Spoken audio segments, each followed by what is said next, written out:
Edward and Gordon.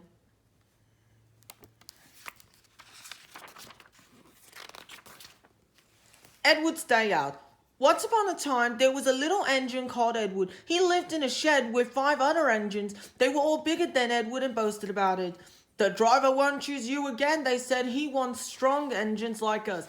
Edward had not been out for a long time. He began to feel sad. Just then the driver and fireman came along to start work. The driver looked at Edward. "Why are you sad?" he asked. "Would you like to come out today?" "Yes, please," said Edward. So the fireman lit the fire and made a nice lot of steam.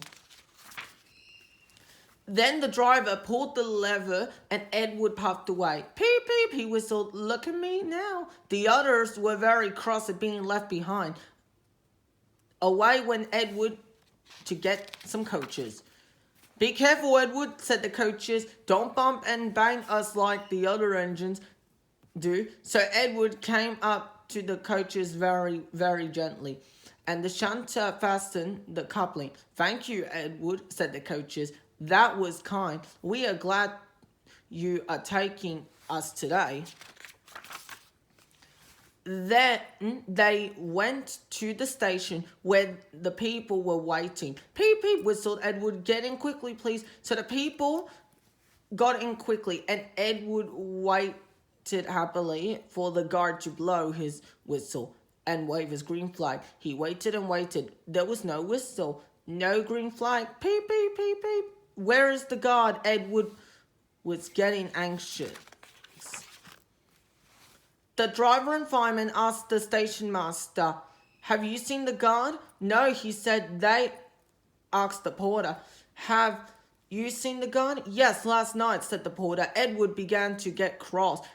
"Are we ever going to start?" he said. Just then a little boy shouted, Here he comes."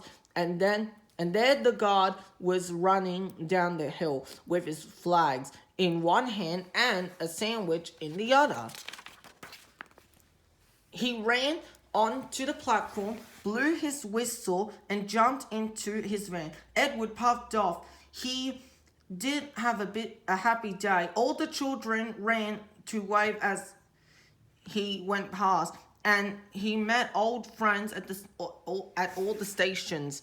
He worked so hard that the driver promised to take him out again next day. "I'm going out again tomorrow," he told the other engines that night in the shed. What do you think of that? But he didn't hear what they thought, for he was so tired and happy that he fell asleep at once.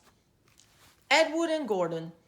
One day, one of the engines in Edward's shed was called Gordon. He was very big and very proud.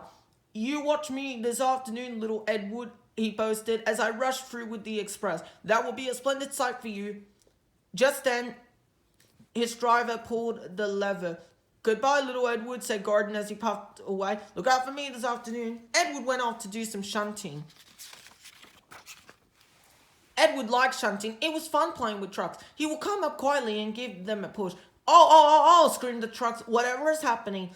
Then he would stop and the silly trucks would go bump into each other. Oh, they cried again. Edward pushed them until they were running nicely, and when they weren't expecting it, he would stop. One of them would be sure to run on the other line. Edward played till there were no more trucks. Then he stopped to rest.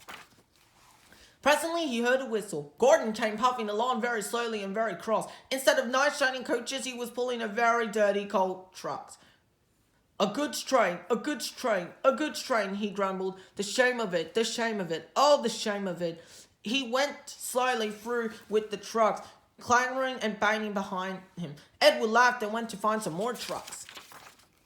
Soon afterwards, a porter came and spoke to his driver. "Gordon can't get up the hill. Will you take Edward and push him, please?" They found Gordon halfway up the hill and very cross. His driver and fireman were talking to him severely. "You're not trying," they told him. "I can't do it," said Gordon. "The noisy trucks hold an engine back so.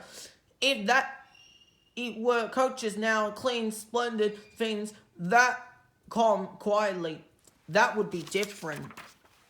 Edward's driver came up. "We've come to push," he said. "No use at all," said Gordon. "You wait and see," said Edward's driver. They brought the train back to the bottom of the hill. Edward came up behind the brake van, ready to push. "Peep, peep, I'm ready," said Edward. "Poop, poop, no good," grumbled Gordon. The guard blew his whistle and they pulled and pushed as hard as they could.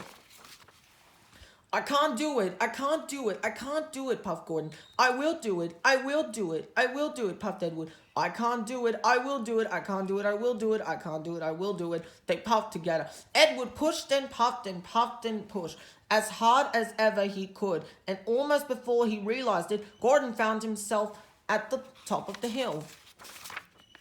"I've done it, I've done it, I've done it," he said proudly, and forgot all about Edward pushing behind. He didn't wait to say thank you, but ran on so fast that he passed 2 stations before his driver could make him stop. Edward had pushed so hard that when he got to the top, he was out of breath. Gordon ran on so fast that Edward was left behind.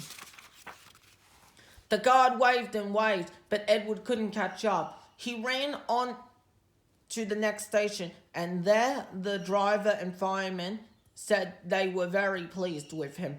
The fireman gave him a nice long drink of water, and the driver said, "I'll get you my paint tomorrow and give you a beautiful new coat of blue with red stripes. Then you'll be the smartest engine in the shed." The end.